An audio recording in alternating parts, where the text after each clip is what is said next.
ଜୀବନରେ କେହି ଜଣେ ଏମିତି ଆସେ ନା ଯାହାକୁ ଦେଖିଲା ପରେ ଲାଗେ ବୋଧେ ଏଇ ତ ଆସିବାର ଥିଲା ଜୀବନରେ।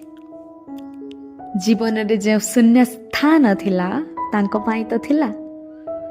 ଆଉ ମୋ ଜୀବନରେ ତୁମେ, ଖାଲି ତୁମେ।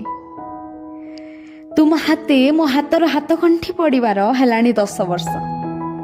ତଥାପି ପ୍ରିୟତମା, ମୋର ତୁମ ଯୌବନ ଦେଖି ଆଜି ବି ମୁଁ ବେହୋସ। ମୋର ଆଜି ବି ମନେ ଅଛି ସେଇ ଆମ ପ୍ରଥମ ଦେଖା। ସେ ଦେଖା କିଛି ଖାସ୍ ନଥିଲା, କିନ୍ତୁ ବହୁତ ଖାସ୍ ଥିଲା। ଆଉ ତୁମକୁ ଦେଖି ମୋ ହୃଦୟରେ ସେଇ ଖୁସି ଆଉ ତୁମ ଲାଜ ଲାଜ ଚାହେଁ। କ'ଣ କହିବି ଆଉ, ଶବ୍ଦରେ ବି କହିପାରିବିନି।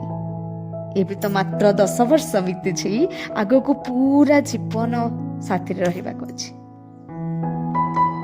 ହ୍ୟାପି ଆନିଭର୍ସରୀ ମାଇ ସୁଇଟେଷ୍ଟ ଲଭ୍, ମାଇ ସୁଇଟେଷ୍ଟ ୱାଇଫ୍।